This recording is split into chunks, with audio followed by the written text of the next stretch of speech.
Oh, hey there.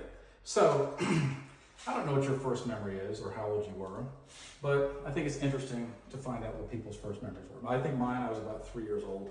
My little brother, he said he can remember being born, or at least he used to say that. I don't know if he still can remember it, but he described it in detail.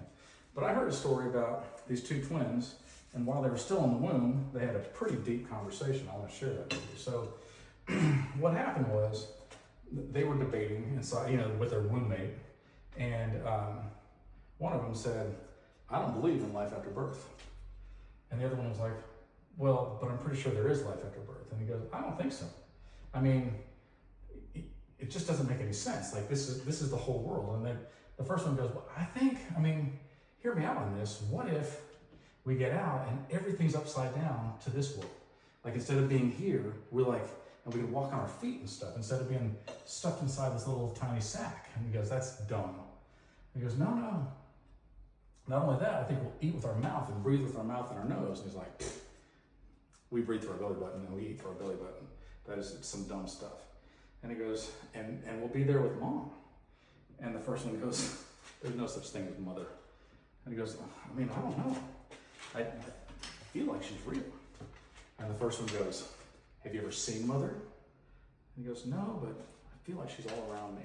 I can hear her voice sometimes. Not like audibly, but I just feel her presence." Now you might be thinking to yourself, nobody remembered that from being in the womb, mate. And maybe not.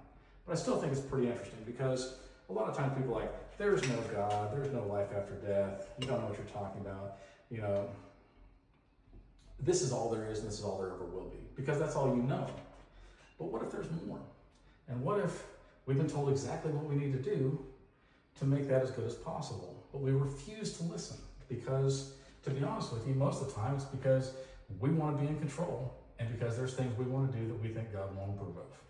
And that's really what it boils down to. And that to me is sad because you're robbing yourself of a great life, and instead you're living in misery just to prove that you can.